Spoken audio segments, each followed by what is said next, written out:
بسم اللہ الرحمن الرحیم الحمد للہ نحمده ونستعینه ونستغفره ونؤمن به ونتوکل علیہ ونعوذ باللہ من شرور انفسنا ومن سیئات اعمالنا من يهده اللہ فلا مضل له ومن يضلله فلا هادی له واشهد ان لا الہ الا اللہ وحده لا شریک له واشهد ان سیدنا ومولانا محمدا عبده ورسوله ارسله الى الناس کافة بشیرا ونذیرا وداعیا الى اللہ باذنه وسراجا منیرا صلی اللہ تعالی علیہ وعلى آلہ واصحابہ وازواجہ وذریاتہ وبارک وسلم تسلیما کثیرا کثیرا اما بعد اعوذ باللہ من الشیطان الرجیم بسم اللہ الرحمن الرحیم فلا تخافوهم وخافون ان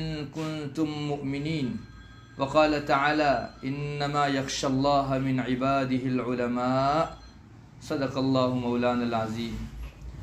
معزز و محترم میری ماں بہنوں، جیسا کہ آپ جانتی ہو میں پچھلی کئی ایک مجلسوں سے گناہ کی برائی کے سلسلے میں آپ ماں بہنوں کے سامنے دین کی باتیں عرض کر رہا تھا۔ پچھلی 2-3 مجلسوں سے میں اس بارے میں تفصیل عرض کر رہا ہوں کہ ان گناہوں سے بچنے کا علاج کیا۔ اگر کوئی آدمی دنیا میں گناہوں سے بچنا چاہے تو کون سا طریقہ اس کو اپنانا چاہیے۔ ہمارے بڑوں نے کس طرح سے اپنے آپ کو اور اپنی اولاد کو اور اپنے گھر والوں کو گناہوں سے دور رکھا ہے۔ پچھلی 3-4 مجلسوں سے میں نے آپ کو بتایا کہ اللہ کا ڈر، اللہ کا خوف، یہ ایک ایسی چیز ہے جو انسان کو دنیا میں گناہ سے بچا سکتی ہے۔ اگر انسان کے دل میں اپنے رب کا ڈر پیدا ہو جائے،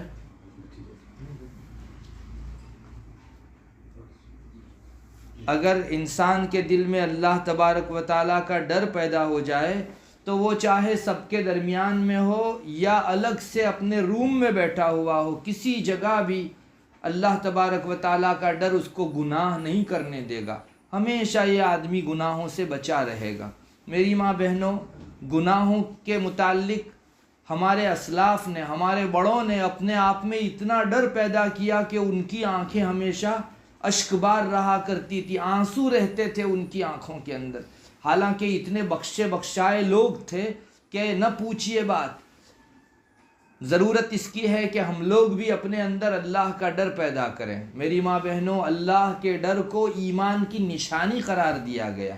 ابھی میں نے شروع میں آپ کے سامنے 2 آیت کریمہ تلاوت کی۔ اللہ تعالیٰ نے ان دونوں جگہوں کے اوپر، یہ آیت کے ٹکڑے ہیں، پوری آیت بھی نہیں ہے، اس میں اللہ تبارک و تعالیٰ نے یہ بات ذکر فرمائی کہ کسی کے دل میں اللہ کا ڈر تب ہوتا ہے جب اس میں ایمان ہوتا ہے۔ ایمان کی علامت یہ ہے کہ اللہ کا ڈر ہو انسان کے دل میں۔ اگر مومن ہے اور اللہ کا ڈر نہیں ہے تو اس کے ایمان میں نقصان ہے، کمی ہے۔ اللہ تعالیٰ فرماتے ہیں فَلَا تَخَافُوهُمْ، اللہ کے علاوہ دوسروں سے، غیر اللہ سے مت ڈرو، وَخَافُونِي، مجھ سے ڈرو، ان کنتم مؤمنین، اگر تم لوگ ایماندار ہو، ایمان والے ہو تو صرف اللہ کا ڈر ہونا چاہیے، اللہ کے علاوہ کسی اور کا ڈر نہیں ہونا چاہیے۔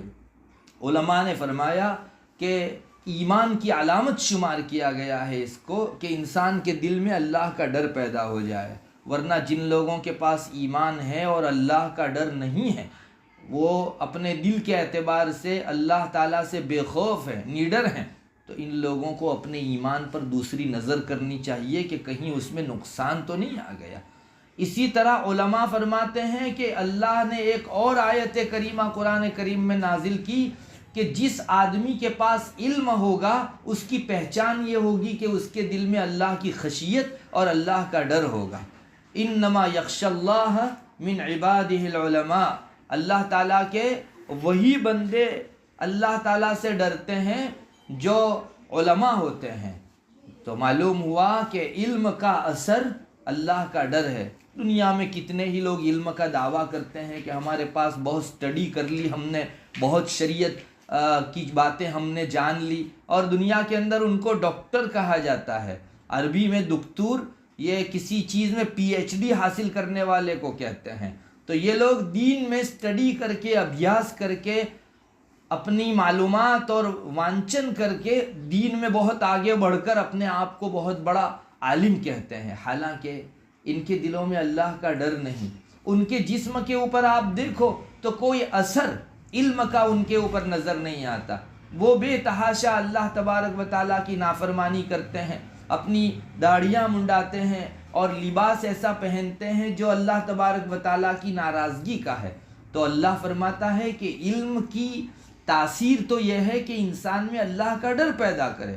تو یہ کیسے عالم کہ جن کے اندر اللہ کا ڈر نہ ہو؟ بالکل یہ تو ایسا ہی ہے جیسا کہ کوئی پودا اپنے متعلق یہ دعویٰ کرے کہ میں گلاب کا پودا ہوں اور اس کے اوپر جو ہے سوائے خس و خاشاک کے اور کچھ نہیں لگتا، تو یہ گلاب کا پودا دنیا میں جیسے نہیں کہا جا سکتا، ویسے ہی ایک آدمی عالم ہونے کا دعویٰ کرے، اس میں اللہ کی خشیت نہ ہو، اللہ کا ڈر نہ ہو، تو پھر اس آدمی کو اپنے علم کے اوپر دوسری نظر کرنی چاہیے، کہیں یہ علم کچا، ناقص اور نامکمل تو نہیں ہے۔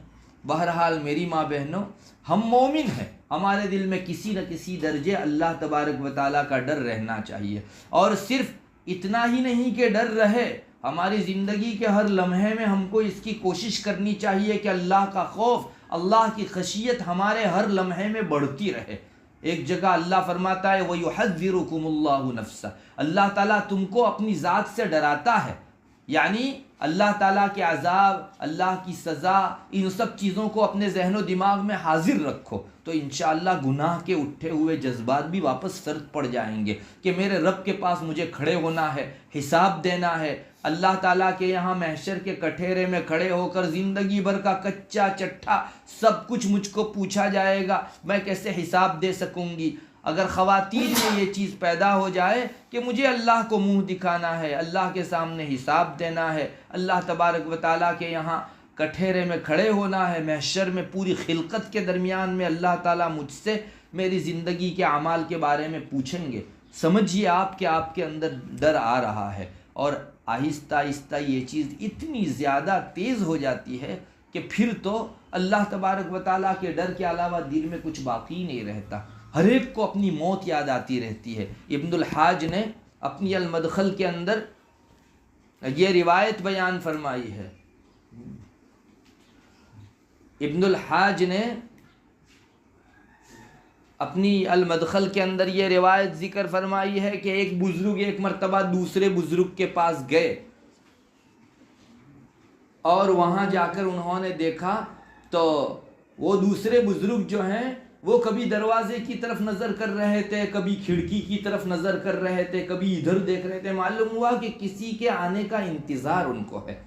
تو میری ماں بہنوں، اس بزرگ نے جو ملاقات کے لیے گئے تھے بیٹھ کر انتظار کیا، جب وہ بزرگ ادھر ادھر دیکھ کر پھر وجد کی کیفیت میں سے باہر آئے تو اس جانے والے بزرگ نے پوچھا کہ کسی سے ڈر رہے تھے تم؟ کبھی کھڑکی کی طرف دیکھتے، کبھی دروازے کی طرف دیکھتے، ایسا کیا ہو گیا تھا؟ تو اس دوسرے بزرگ نے جواب میں کہا کہ مجھے ملک الموت کے ادھر سے آ جانے ادھر سے آ جانے کا خوف ہے، اپنی موت کے لیے ہر دم میں تیار رہتا ہوں، اور مجھے اس کا ڈر ہے کہ میری موت اب آ جائے یا تب آ جائے، اس لیے میں ہمیشہ نیکی کے کاموں میں مشغول رہتا ہوں، اور اس سے مجھے مدد ملتی ہے گناہوں سے بچنے کے لیے۔ دیکھیے کتنا زیادہ ڈر اپنی موت کا اور ما بعد الموت کی زندگی کا ان لوگوں کو تھا کہ یہ سب اللہ تبارک و تعالیٰ سے ڈرتے رہتے تھے۔ میری ماں بہنوں، ہمارے دلوں میں اللہ کا ڈر ہے، اس کی ایک نشانی یہ ہے کہ ہماری آنکھ میں آنسو آ جائے۔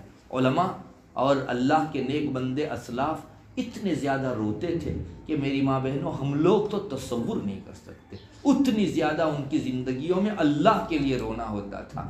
چنانچہ ایسے صحابہ جن کو دنیا میں جیتے جی جنت کی خوشخبری مل گئی ہو، وہ لوگ بھی اپنے رب سے ڈر کر اتنا روتے تھے کہ ان کی آنکھیں ڈبڈبا پڑتی تھیں، اور ہم لوگ تصور نہیں کر سکتے اتنا زیادہ اللہ تبارک و تعالیٰ سے ان کا رونا دھونا ہوا کرتا تھا۔ چنانچہ حضرت ابوبکر صدیق رضی اللہ تعالیٰ عنہ کے متعلق بخاری میں روایت ہے، حضرت عائشہ رضی اللہ تعالیٰ عنہ روایت بیان کرتی ہیں کہ حضرت ابوبکر رضی اللہ تعالیٰ عنہ کا دل اللہ کے خوف سے اتنا زیادہ غمگین تھا اور اتنا زیادہ خوف زدہ رہتا تھا کہ وہ اپنی آنکھ پر قابو نہیں رکھ سکتے تھے، خاص کر کے جب قرآن پڑھنے بیٹھتے تو ان کی آنکھوں پر قابو نہیں رہتا، مسلسل آنسوؤں کی لڑی جو ہے وہاں بہتی رہتی تھی۔ یہ کون حضرت ابو بکر صدیق ہے میری ماں بہنوں، ان کا مقام اس امت میں نبی اکرم صلی اللہ علیہ وسلم کے بعد سب سے بڑا ہے۔ اس امت میں دوسرے نمبر کی جو شخصیت ہے وہ حضرت ابو بکر رضی اللہ تعالیٰ عنہ کی ہے۔ اور علماء نے لکھا ہے کہ تمام انبیاء اور رسولوں کے بعد اگر کسی کا پہلا نمبر آ سکتا ہے تو وہ حضرت ابو بکر۔ پچھلی ساری امتوں میں اور اس امت کے اندر بھی انبیاء اور رسول کو جانے دو، ان کا تو پہلا مقام ہے، ان کے بعد اگر کسی کا مقام ہو سکتا ہے یہ حضرت ابو بکر صدیق رضی اللہ تعالیٰ عنہ کا ہے۔ ان کو اللہ کے رسول صلی اللہ علیہ وسلم نے جیتے جی خوشخبری سنا دی تھی کہ تم جنتی ہو ابو بکر، لیکن اس کے باوجود بھی کیا حال رہتا تھا، جب قرآن پڑھنے کے لیے بیٹھتے تو ان کی آنکھوں کے اندر مسلسل آنسو رہتے تھے۔ میری ماں بہنوں، ہم بھی روزانہ قرآن پڑھتے ہیں، کیا ہماری یہ کیفیت ہوتی ہے؟ بات یہ ہے کہ ہم لوگ سرسری قرآن پڑھ جاتے ہیں، اللہ کا ڈر ہمارے دلوں کے اندر نہیں رہتا۔ اگر اللہ کا ڈر رہتا، اللہ کا کلام پڑھ رہی ہوں، ایسی عظمت ہمارے دل میں ہوتی، ایسی جلالت ہوتی، تو ہماری آنکھوں سے بھی آنسو جاری ہو جاتے۔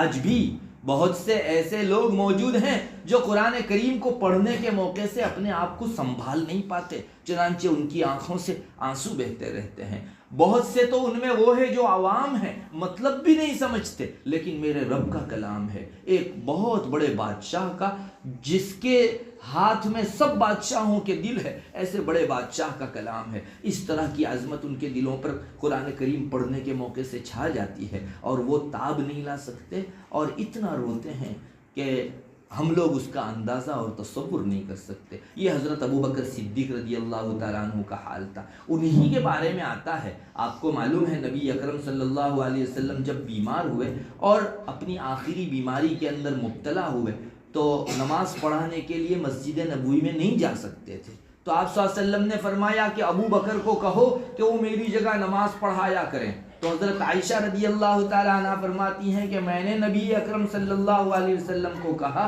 کہ یا رسول اللہ، میرے والد ابو بکر تو بہت نرم دل کے ہیں، وہ آپ کی جگہ کھڑے ہو کر قرآن کریم پڑھ نہیں سکیں گے، اور پڑھیں گے تو ان کے رونے کی وجہ سے پیچھے کسی کو سمجھ میں نہیں آئے گا۔ اتنا زیادہ اللہ کے رسول صلی اللہ علیہ وسلم کے مصلی پر کھڑے ہونے کے موقع سے انہیں اللہ تبارک و تعالیٰ کا ڈر آ جاتا تھا۔ میری ماں بہنوں، یہ کون لوگ ہیں جن کو بخشا بخشایا کہا جانا چاہیے، جن کو اللہ تعالیٰ نے اسی دنیا کے اندر جنتی بتا دیا، مگر ان کے دل کے اندر اللہ کا ڈر اتنا، گناہ تو کیا کرتے، نیکیوں کے بعد بھی وہ ڈرا کرتے تھے کہ کہیں میرے رب کے یہاں یہ کوئی گستاخی تو نہیں ہو گئی۔ اللہ کرے ہمارے دلوں میں بھی ڈر پیدا ہو۔ آج ہماری زبان پر یہ جملے تو بہت آتے ہیں کہ ہم لوگ گناہ سے بچ نہیں پاتے، پتہ نہیں کیا ہو گیا، گناہ بے تحاشا ہو جاتے ہیں، چاہی نہ چاہی ہو جاتے ہیں، مگر اس کے اسباب اپنانے کی کوشش نہیں کرتے۔ ہم میں سے کتنوں نے اللہ کا ڈر پیدا کرنے کی کوشش کی؟ اللہ کا ڈر پیدا کرنے کے لیے اس کی سزاؤں اور اس کے عذاب اور اس نے پچھلی قوموں کے اوپر اپنا جو غضب برسایا، ان سب چیزوں کو ذہن و دماغ میں رکھنا چاہیے۔ اللہ بہت قادر ہے، میں ایک چھوٹی سی بندی اگر خلوت میں بیٹھ کر بھی گناہ کر لوں گی، میرے رب کی علیم و خبیر ذات اس کو جانتی ہے اور کل کو میرا حساب لے گی، اور اس دنیا کے اندر بھی جیسے اور قوموں کو ہلاک کیا، وہ مجھ کو ہلاک کرنے کے اوپر قادر ہیں۔ بس اتنا تصور اگر بیٹھتا رہے گا، دل کے اندر جمتا رہے گا، اللہ انشاءاللہ ایک دن ہمارے دلوں میں بھی ڈر پیدا کر دے گا، مگر ہم لوگوں نے اس کی طرف التفات کرنا چھوڑ دیا۔ آج اگر ہمارے دل میں معمولی سا ڈر پیدا ہو بھی جاتا ہے تو ہم خوشیوں سے بدلنے کی کوشش کرتے ہیں۔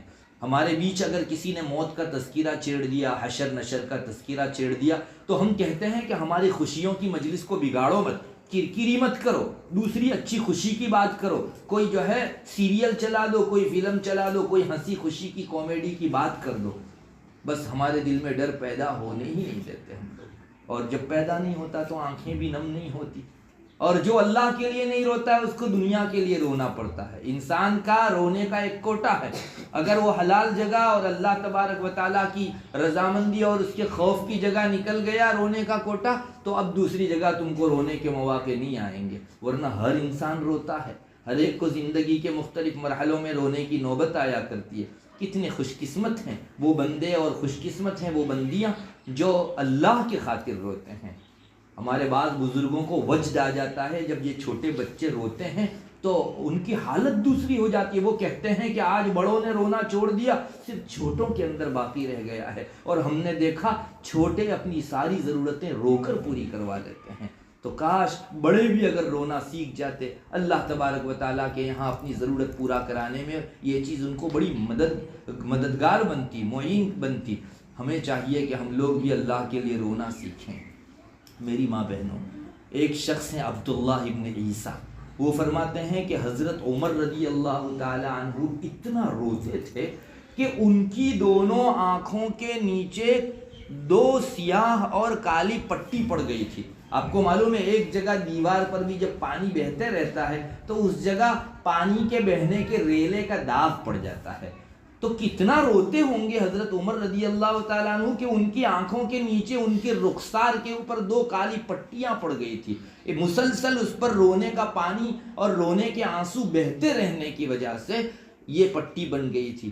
اللہ اکبر. یہ بھی حضرت عمر وہ تھے جن کو رسول اللہ صلی اللہ علیہ وسلم نے جیتے جی جنتیوں کی خوشخبری سنا دی تھی. آپ کو معلوم ہونا چاہیے 10 صحابہ وہ ہیں جن کو عشرہ مبشرہ بالجنہ کہا جاتا ہے. آپ صلی اللہ علیہ وسلم نے ان کو دنیا میں ہی کہہ دیا تھا کہ ابو بکر جنتی ہے, عمر جنتی ہے, عثمان جنتی ہے, علی جنتی ہے. اس طرح ان 10 صحابہ کا نام لے کر ایک مجلس میں آپ نے فرمایا تھا یہ سب کے سب جنتی ہیں, مگر ان کو جنت کی خوشخبری مل جانے کے بعد وہ بے خوف نہیں ہو جاتے تھے کہ چلو جو کرنا ہے کرو, ایک مرتبہ ہمیں تو بہت سچی زبان سے جنت کا سرٹیفکیٹ مل گیا. یہ بہت روتے تھے, ڈرتے تھے, آنسوؤں سے اپنے وجود کو لبریز کیے ہوئے تھے. اللہ اکبر.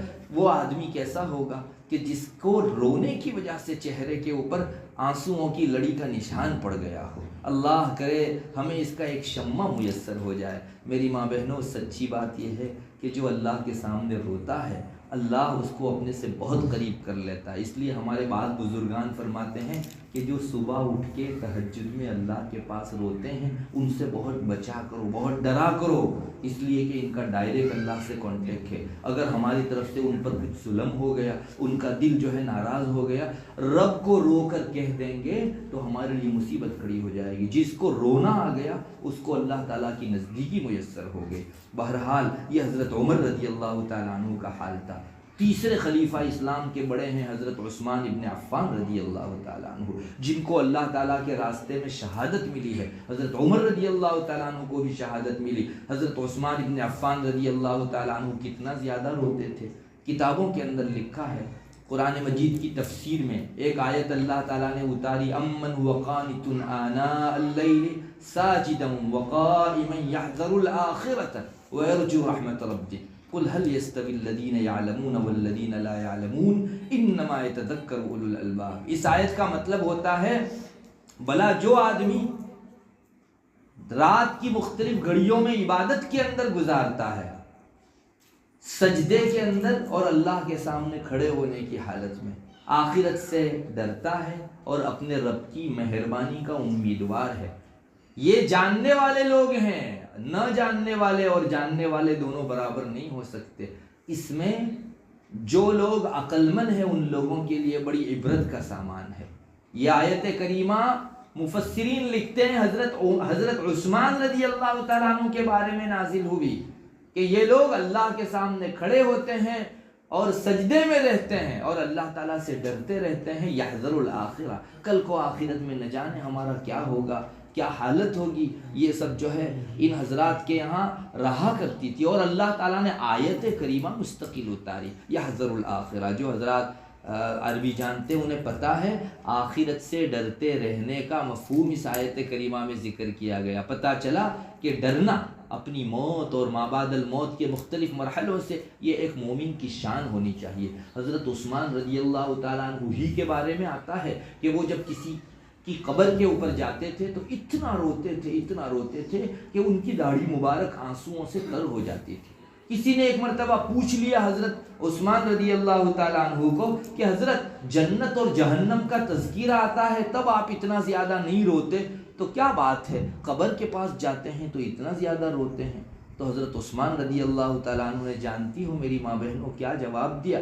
فرمایا رسول اللہ صلی اللہ علیہ وسلم سے میں نے سنا ہے کہ قبر آخرت کی منزلوں میں سب سے پہلی منزل ہے، جس کی یہ منزل بہتر طریقے سے پار اتر گئی اس کی باقی منزلیں بھی آسان رہے گی، اور جو اس منزل میں پکڑا گیا وہ آئندہ ہر منزل پر پکڑا جاتا رہے گا۔ تو انہیں اپنی قبر کتنی یاد تھی کہ اتنا زیادہ، حضرت عثمان بھی ان صحابہ میں سے ہیں جن کو جنتی ہونے کی خوشخبری دے دی گئی، اس کے باوجود بھی حضرت عثمان رضی اللہ تعالیٰ عنہ قبر کے پر کھڑے رہنے کے موقع سے اپنی قبر کو یاد کر کے اتنا روتے تھے۔ میری ماں بہنوں، ہمارے یہاں بھی ہر چند دنوں میں جنازے اٹھتے ہیں، اور ہمارے سامنے جنازوں کے اندر مرد حضرات انہیں دفن کرنے قبر کے پاس لے جاتے ہیں۔ کیا ہمیں کبھی اپنی قبر یاد آتی ہے؟ اللہ اکبر! یہ لوگ وہ تھے جنہیں اپنی دنیا کے احوال یاد نہیں رہتے تھے، اپنی آخرت، اپنی قبر، اپنی موت، محشر، یہ سب حالات یاد رہتے تھے۔ اس کے بعد حضرت علی رضی اللہ تعالیٰ عنہ چوتھے خلیفہ ہیں۔ ان کے بارے میں بھی ابن حجر ہیثمی نے لکھا ہے بہت زیادہ رونے والوں میں سے تھے۔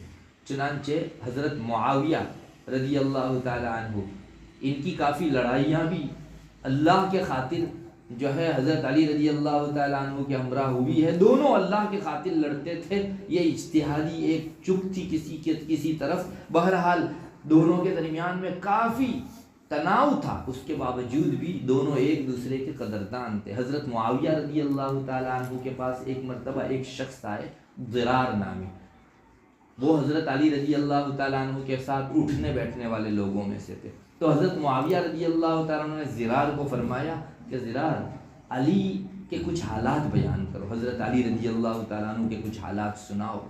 تو چونکہ ان کے درمیان میں تھوڑی سی ناچاقی تھی، تناؤ تھا، تو ضرار نے کہا کہ حضرت مجھے معاف رکھیں تو اچھا ہے، میں حضرت علی کے احوال کیا بیان کروں، مجھے معاف فرمائیے، میں نہیں بیان کر سکتا۔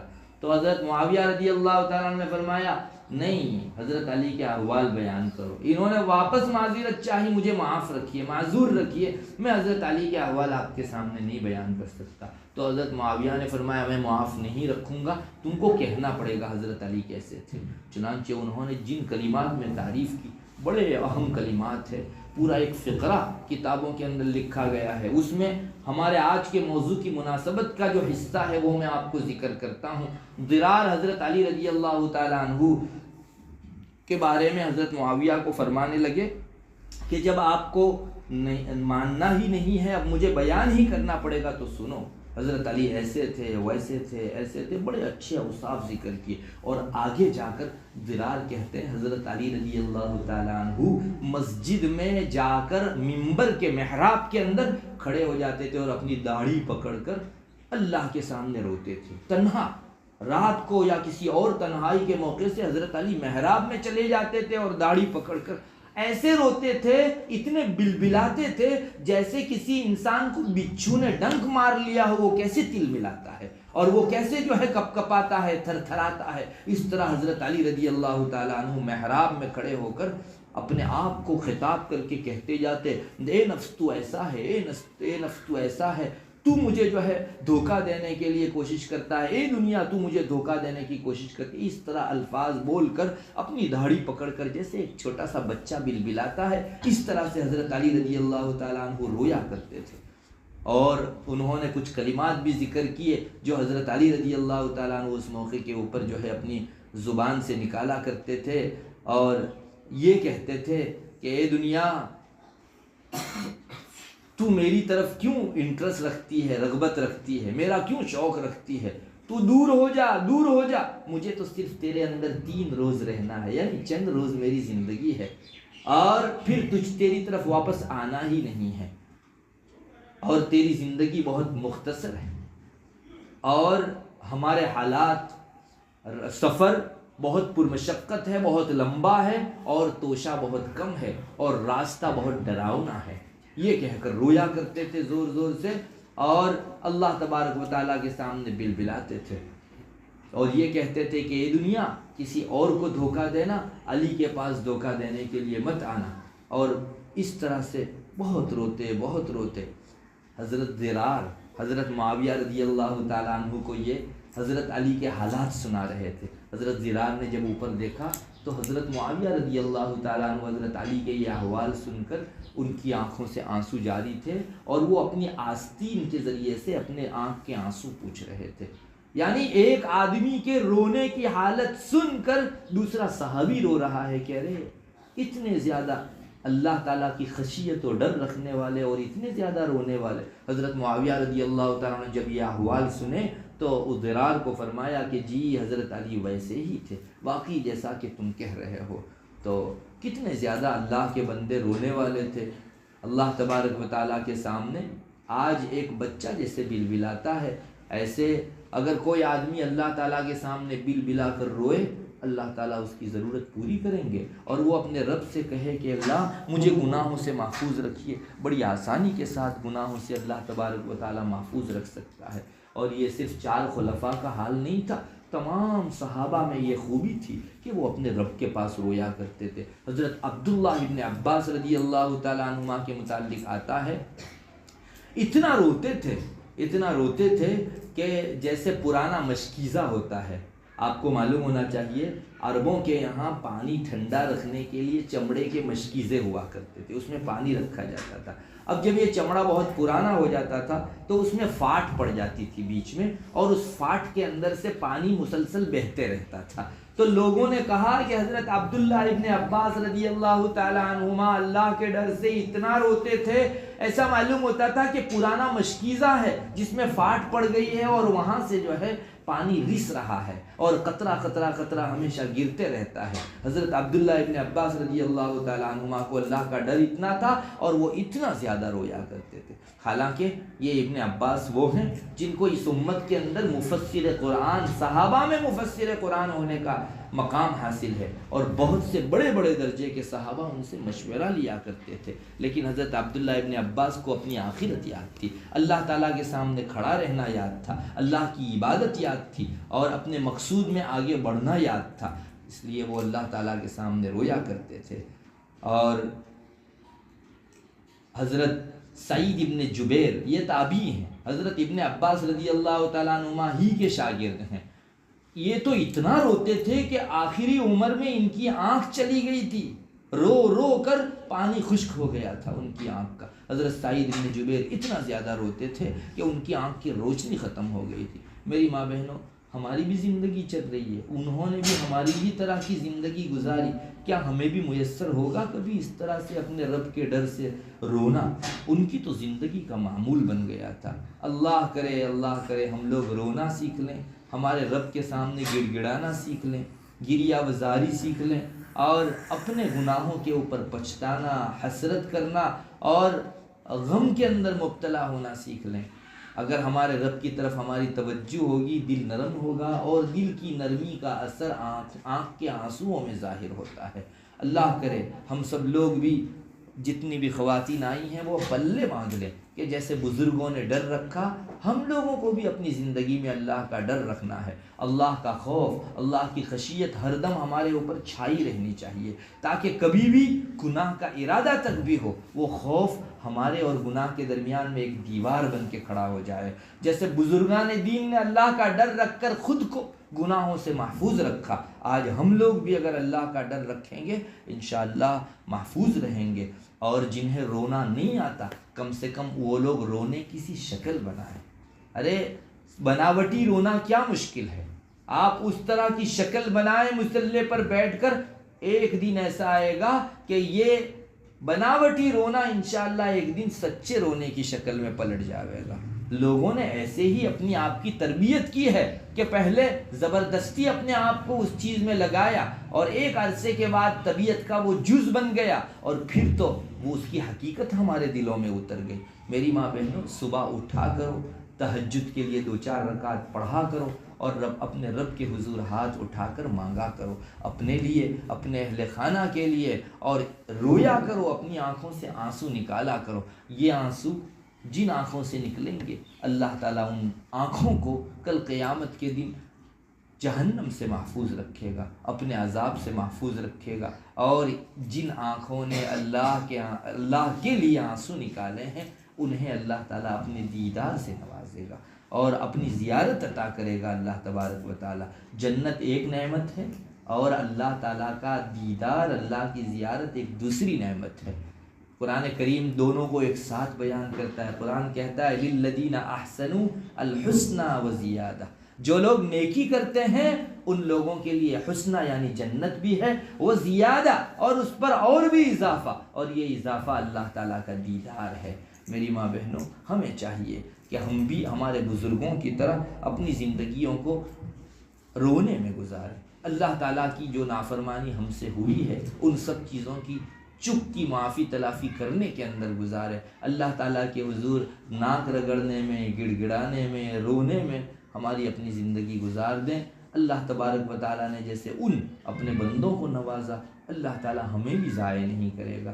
خلاصہ اتنا نکلا کہ گناہوں سے بچنے کے لیے انسان اپنے دل میں اپنے رب کا ڈر پیدا کرے، اور یہ ڈر رب کا اللہ تعالیٰ پر ایمان کی بھی نشانی ہے، اور انسان صاحب علم ہے اس کی بھی نشانی ہے۔ اور اللہ کا ڈر دل میں ہے، یہ دو باتوں کی علامت ہے۔ ایک تو یہ ہے کہ اس کے دل میں نرمی ہے، سختی اور قساوت نہیں ہے، اور دوسرے نمبر کے اوپر اللہ تبارک و تعالیٰ نے انہیں اپنا بنایا ہے، اپنائیت عطا فرمائی ہے، اس بات کی بھی علامت ہے۔ آنسوؤں کا نکلنا یہ دونوں چیزوں کی علامت ہے۔ اللہ کرے ہم اپنی زندگیوں میں اس کو لانے والے بنے، ہماری زندگیوں کو رونے سے اور اللہ کے ڈر سے آباد کرنے والے بنے۔ وما علینا الا البلاغ وآخر دعوانا الحمد للہ رب العالمین۔ دعا کر لیجئے۔ اللہم انت السلام ومنک السلام تبارک یا ذا الجلال والاکرام۔ اللہم صلی علی محمد النبی الامی وعلی آلہ وسلم تسلیما۔ ہے اللہ ہمارے گناہوں کو معاف فرما، چھوٹے بڑے نئے پرانے تمام گناہوں کو معاف فرما۔ ہم نے تو اپنی عمر تیری نافرمانی میں گزار دی، اے اللہ چلتے پھرتے اٹھتے بیٹھتے غفلت میں تیری نافرمانی میں زندگی گزار دی، تو ہمارے اس جرم عظیم کو معاف فرما۔ اے اللہ آئندہ ہمیں بھی آپ کا ڈر نصیب فرما، اور اس ڈر کی برکت سے ہمارے اور گناہوں کے درمیان میں بڑی دیوار حائل فرما دے۔ اے اللہ آج جو ہم بے تحاشا گناہ کرتے ہیں اس وجہ سے ہے کہ ہم تجھ سے ڈرتے نہیں۔ اے اللہ وہ بندہ بھی کیا بندہ ہے جو اپنے رب سے نہ ڈرتا ہو۔ اے اللہ ہمارے دلوں میں بندگی پیدا فرما دیجئے، ہماری طبیعتوں کے اندر بندگی پیدا فرما دیجئے، اپنے ڈرنے والے اور خشیت رکھنے والے بندوں میں سے ہم کو بنا دیجئے۔ اے اللہ ہمارے ایمان کو اور ہمارے علوم دینیہ کو مضبوط سے مضبوط فرمائیے، جس کی تاثیر سے ہم لوگ تیرا ڈر رکھنے والے، دلوں کو نرم رکھنے والے اور آنسوؤں کو نم رکھنے والے بنے۔ اے اللہ ایسی حالت پیدا فرما۔ اے اللہ جو لوگ اس سے بہت کچھ پا چکے ان سے ہم کو بھی درس عبرت لے کر ہماری زندگیوں کو تیرے خاطر رونے سے آباد کرنے کی توفیق رحمت فرما۔ اے اللہ ان قصوں کو سن کر ہم ایک کان سے سن کر دوسرے کان سے نکالنے والے نہ بنے، بلکہ اپنی زندگیوں کے اندر اس اچھی صفت کو لانے والے بنے۔ ایسے ماحول کو پیدا فرما۔ اللہ جو خواتین اپنا وقت فارغ کر کے آئی ہیں ان کی آمد کو ہم سب کے لیے ذخیرہ آخرت اور نجات کا ذریعہ بنا دے۔ اے اللہ جو بیمار ہیں انہیں شفا نصیب فرما، مقروضوں کے قرض کی ادائیگی کی غیب سے شکلیں پیدا فرما۔ مسلمان دنیا کے کسی کونے میں جس پریشانی میں مبتلا ہو اس پریشانی کو دور فرما دے۔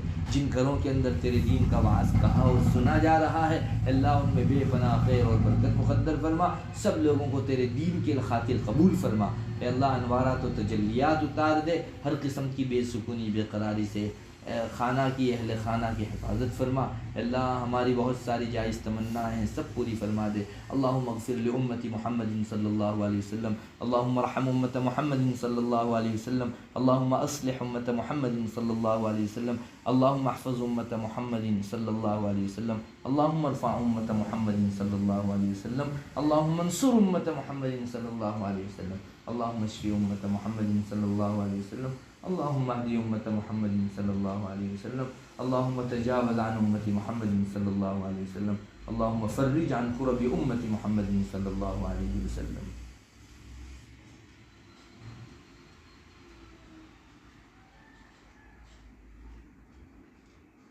اللہم انا نسألک من خیر ما سألک منہ نبیک محمد صلی اللہ علیہ وسلم، ونعوذ بک من شر ما استعاذ منہ نبیک محمد صلی اللہ علیہ وسلم، انت المستعان وعلیک البلاغ ولا حول ولا قوة الا باللہ۔ سبحان ربک رب العزة عما یصفون وسلام علی المرسلین والحمد للہ۔